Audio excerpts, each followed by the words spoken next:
Criaram uma história que não é a história da Anne Burgess, a história pessoal, né? A Anne Burgess não é casada com mulher, nem teve... Ela tem uma outra história. Ela tem 80 e poucos anos, está nativa até hoje. Ela que ajuda a montar o Centro de Perfilamento Criminológico do FBI. A cabeça ainda tá... E esta mulher, ela vai ser testemunha de defesa dos irmãos Menendez. Então, eu ia chegar aí. Neles que a gente queria falar. A gente assistiu essa série. O que você acha? Assim... Cada um... Eu fiquei confusa no fim da série. Uns falam que eles foram culpados, outros não, enfim.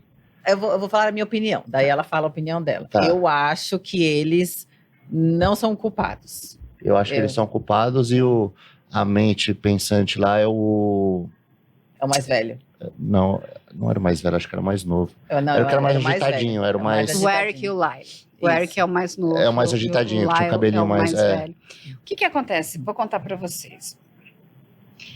Esse caso é um caso que eu conheço bastante. E você tá certa. Tá vendo? O que acontece? Eles de fato cometeram aquele crime. Sim, eles são réus confessos. Sim. Tá? Eles mataram o pai e a mãe. O que acontece? Esses rapazes passaram muitos anos da vida sendo abusados pelo pai. E negligenciados pela mãe. Sim. Mas então foi comprovado isso? Sim. E a família, inclusive a família do pai, sabia. Vai acontecer um primeiro julgamento, tá? E nesse primeiro julgamento, porque foi um crime que abalou os Estados Unidos, Sim. Tá?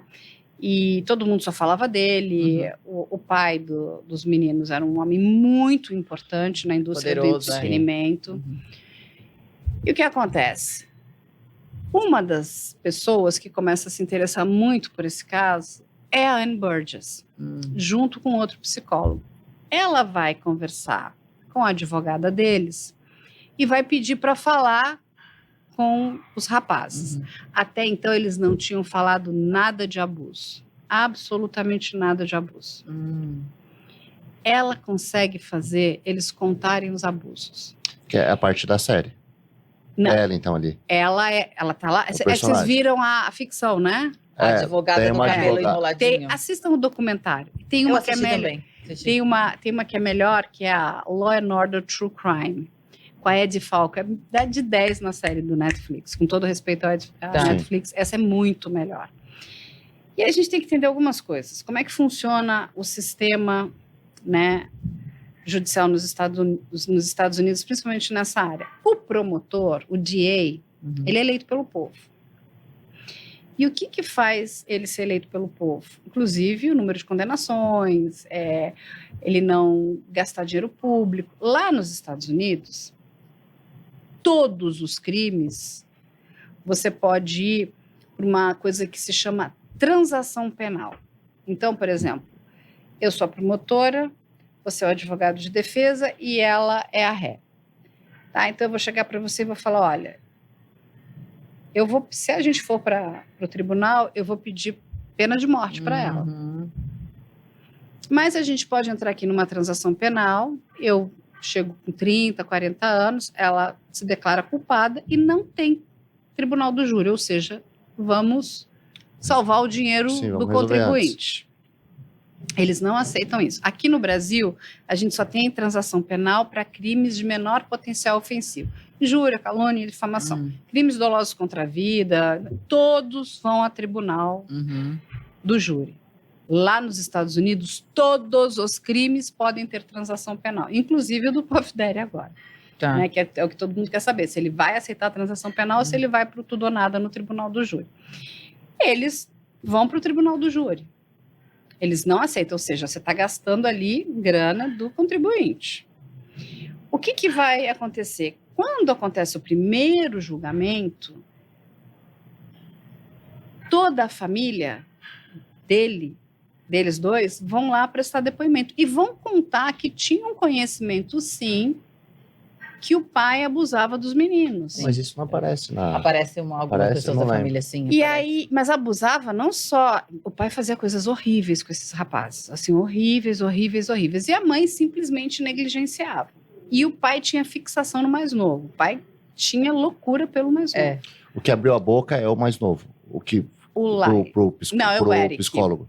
Isso, o Eric. Ele é mais novo. É o mais novo. Porque o mais novo fazia psicólogo desde sempre. Esse tipo de psicólogo, que é uma pessoa, não sei como nunca, merece, né, ter seu direito de praticar a profissão caçado. Sim. Ele sofreu vários processos depois. O que acontece? Lá nos Estados Unidos,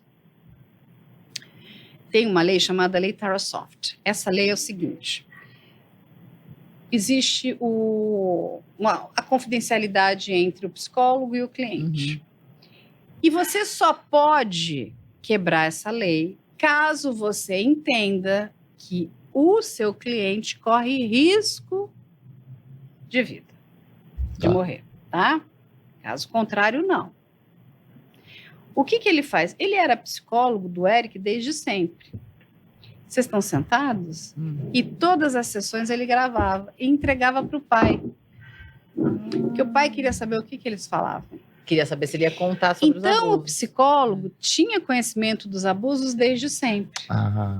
E aí, o que ele vai fazer? Ele vai voltar no médico, nesse psicólogo, ele vai contar o que aconteceu, ele continuava com a mesma prática de gravar, né?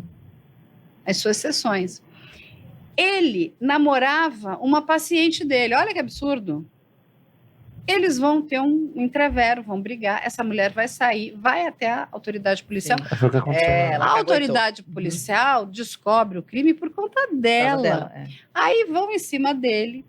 Cadê as fitas? Só que eles vão pensar a fita que interessa, que o Eric confessou o crime. A morte. Mas não as fitas de que ele já... As sessões, sim. Sessões que o menino passava de horrores na mão do pai.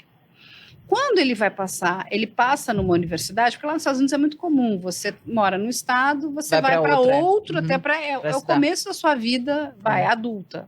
Você tem que meio que, né, deslumbigar. E ele fala para o pai fala de jeito nenhum. Você vai estudar na UCLA, você não sai daqui de casa. Ele se vê desesperado, conta para o irmão mais velho, que continuava sofrendo os abusos do pai.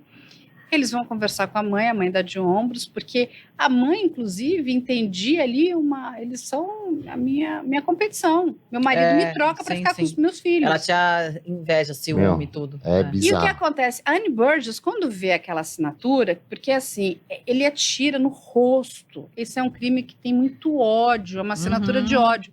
E ela falava, isso não é um crime patrimonial, eles não foram atrás de dinheiro. Até porque o pai tinha dito para eles que eles estavam deserdados. Eles só vão saber que eles não perderam dinheiro à herança lá na frente. Então, assim, eles não tinham nenhum benefício. Matar e não vou ter benefício, porque lá também é muito comum. Eu vou deixar minha fortuna para uma instituição. Mas isso é bacana você falando, ficar bem claro, porque na série... É que a série, ela mostra de forma que é para deixar as pessoas na dúvida. Não, mas na série ela passa mais como se eles tentaram... O mais velho teve uma ideia na cadeia e tentou meio que... Tanto que uma história dos dois lá no bate, eles começam a desconfiar. Então, eles também usaram dinheiro. Usaram dinheiro. Dinheiro também. Não sei o quê. Mas... porque também tinham aquele dinheiro muito controlado. Então, sabe assim, quando você sai gastando? Pode gastar, sim. Mas, na verdade, aquela história do dinheiro é balela. Sim. Quem entrega é o psicólogo junto com a namorada, senão a polícia não teria chegado neles, tá? Eles tinham... As armas estavam no carro. Sim, a polícia não checa. Então, assim, eles cometem um monte de erros. A Annie Burgess, quando vê aquelas informações, falou, eu quero conversar com esses rapazes, porque isso aí tem muito ódio. Tem alguma coisa aí. Tem muita... Sabe, é um crime... não é um crime patrimonial. Eu quero dinheiro só. Ganância financeira. Tem ódio, mas tem. É um ódio, assim... é matar e destruir, sabe? Destruir o teu rosto. E ela consegue tirar deles. Eles vão contar a verdade. O tribunal, não sei se vocês assistiram as cenas do Tribunal Real, porque esse tribunal foi um dos primeiros a ser todo televisionado. Então, o que acontece? A opinião pública assistia aquilo em tempo real. E a opinião pública foi ficando do lado dele. O que a imprensa fez? A imprensa ridicularizava eles. Eu estou te falando de Oprah, John Malkovich no Saturday Night Live. eu chorando. Você imagina você como homem, porque isso é muito triste. Hoje as mulheres conseguiram ter muito espaço, muita voz para falar de abuso, de violência, mas os homens também sofrem abuso. E quando a gente tira esse espaço, sabe, esse poder dele contar, porque é muito doído. Você imagina seu pai abusar de você dessa forma cruel, aí o que vai acontecer? Lá nos Estados Unidos, o veredito precisa ser unânime. Sim. E aí, diferente daqui, que os jurados não se falam, lá os jurados se falam. Eles se reúnem, eles decidem juntos. E o promotor foi com a pena de morte, porque queria a pena de morte para eles. Sim, eu lembro. O que acontece? Chegam no empate. Dividiu.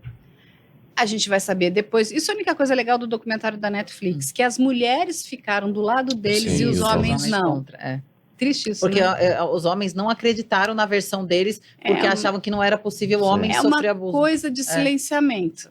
E aí, o que vai acontecer? Você tem que dissolver todo aquele conselho de sentença, anular e fazer outro. Pedir outro. O que entrou no meio entre o primeiro julgamento e o segundo? O caso do O.J. Simpson. Foram 278 dias de julgamento. E o O.J. sai pela porta da frente. Foi uma derrota para a promotoria. A primeira, porque chegou no empate. Depois o do O.J. que não foi condenado. Aí, aquele promotor já estava nas tamancas, o juiz. Tanto que eles proibiram várias testemunhas de falar. Mudou tudo. Proibiu um monte de provas. Tinha que colocar alguém na cadeia. Foram 7 dias. E eles foram... Ele tirou a pena de morte da mesa, porque ele sabia que ele não ia conseguir, e botou prisão perpétua. E eles pegaram prisão perpétua. Desde então, estão em prisão perpétua. Mas aí entra o exemplo que você deu, que você é contra a pena de morte, né? E eu vou te dizer, eles de fato mataram. Eles poderiam ter rodado aí. Poderiam ter rodado. Eles mataram. Mataram, mas... Eu não sei, eu acho que é uma questão... Eu não estou dizendo que eu sou contra qualquer tipo de crime. Mas, assim, são pessoas que foram silenciadas, um pai muito poderoso. Aí vai entrar um fato novo, que é muito importante. O Edgar Diaz, ele era o criador dos Menudos. Eu vi isso também. E ele... né? Quem que vai cuidar, agenciar a banda Menudos? O pai dos Menendez. E quando a gente vai falar em boy band, foi tipo maior assim, boy todo band mundo, você lembra? Não se reprima, gente, era uma coisa de louco, parava aquilo tudo. O Roy Rosello, que é da primeira formação dos Menudos, da formação onde está o Rick Martin. O Rick Martin era uma criancinha. É um dos cantores. Pequenininho, acho que ele entrou com 9 anos. Quando você fazia 16 anos, você tinha que deixar a banda e entravam outros integrantes. Que era só menininho. Era só Menudos. Esse homem hoje, ele já está bem mais velho, né? Ele foi de uma coragem ímpar. Ele é um documentário, está na Peacock, que é da NBC. Ele vai contar toda a sequência de abusos que ele sofreu. É uma das coisas mais tristes que eu já vi na minha vida. Ele conta em detalhes o que o Edgar Diaz fazia com ele. É o pai dos irmãos. Era o criador. É o criador dos Menudos. Que é um porto-riquenho. O que acontece? Qual é a informação importante? Ele vai contar que o Edgar Diaz vai levar ele na casa de José Menendez. E ele vai passar por uma sessão de abusos com José Menendez. Exatamente como os filhos contavam. E ele ainda pergunta, você chegou a conhecer os meninos? Eu vi de longe, mas nunca tive relação com os meninos. Tive contato, não conhecia. Ele sai da casa do José Menendez, vai falar para o Edgar, eu estou muito machucado, estou sangrando muito. Ele falou, não, daqui uma semana passa. Isso está no documentário. Assim, você imagina uma pessoa de 15 anos. A coragem dele de contar tudo isso é muito triste. Muito. Ele ficou completamente abalado. Ele hoje mora no Brasil. Ele veio para o Brasil. E o Rick Martin estava nessa época, né? Estava nessa época. O Rick Martin era até menor. E por que eram 5? Olha só. Ele conta o seguinte, que ele pegava sempre 3 quartos. 2 aqui, 2 aqui e um dormindo com ele. E revezava ou não? Revezava. E ele fala, não tem como os outros não terem sido abusados. Ele era o preferido do E o Rick Martin estava no meio. Rick Martin ele nunca falou nada? O Rick Martin nunca falou? Nunca. o Ray apoia ele, mas o Ray morreu. Ele é gay, né? Ele se assumiu Ele é gay, né? depois de muito anos. tempo, sim. Aí o Roy, e tinha olha, é muito triste. E o que acontece? Quando ele traz esse fato novo, ele está aqui trazendo a confirmação de que o que os rapazes estavam falando não era mentira. Sim. O pai é um abusador. O pai é um predador sexual. Sim. Um predador sexual, só que é teu pai. Isso entrou, né? Ele vai em 2022, isso é permitido nos Estados Unidos, ele vai entrar com uma ação contra o Edgar Diaz e vai contar tudo o que aconteceu, inclusive com José Menendez. A defesa dos meninos, dos rapazes, vão pegar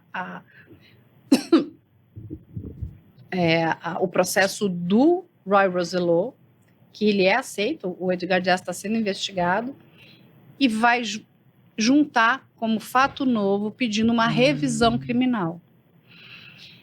Então, o que acontece hoje nos Estados Unidos? Existe, e eu acho que isso, para mim, é o correto, eles cometeram um crime, cometeram. Eles já estão mais de 30 anos, Sim. 35 anos. Sim. Então, assim, eles já pagaram pelo crime. Sim. Sabe? Agora, ninguém parou para pensar no crime que eles sofreram. Por Entende? anos, né? Assim, Por você anos. cometeu um toda, crime, mas você também. Ninguém olhou por eles. Eles foram silenciados. E assim, isso é muito triste. Então, se a gente continuar nessa questão desse silenciamento masculino, a gente não está ajudando os homens. E você dizer, não, homem não sofre abuso, isso é uma mentira. Sim. Homem sofre abuso e a gente precisa ajudar os homens. Sim. Para que eles tenham espaço de falar. Vai ter uma revisão, então? Então, está tendo uma revisão. Lembra que eu te falei que a Oprah tinha feito piada? Sim. Então, lá na frente, ela vai fazer um programa. No final, ela vai pedir para a plateia se levantar. A plateia só era composta 100% de homens. Todos os homens sofreram abuso sexual dos seus pais. Eles vão mostrar as fotos quando eles eram crianças. É muito triste, gente. Ela faz isso no programa dela. Ela faz isso, inclusive, como uma meia-culpa, né? Ela pra se redimir do que ela tinha feito. Mas aí ela mostra o seguinte, olha essa fotografia, a quantidade de homens que sofreu abuso. Então, a questão da pena de morte, ela é muito complicada, porque, assim, tem pessoas que elas não podem nunca mais voltar a ter contato conosco. Eu acho assim um absurdo o maníaco do parque ser solto, ele é um perigo, Champinha. Eu te dou uma lista ali. Mas pena de morte, você está dando um poder para o Estado. E aí? O que você vai fazer se o Estado estiver errado? É mais fácil deixar preso que no final, assim, pra gente, dando mesmo, né? Desde que não tenha mais contato com a sociedade, deixa já ao lado. E você para pensar, a grande maioria da população carcerária é traficante e ladrão. Aí a gente tem um outro problema. O que de fato o Estado está fazendo para combater tudo isso? Quando a gente olha o que aconteceu com Gritzbach e essa quantidade de policiais envolvidos na morte dele, a gente está com um problema muito sério.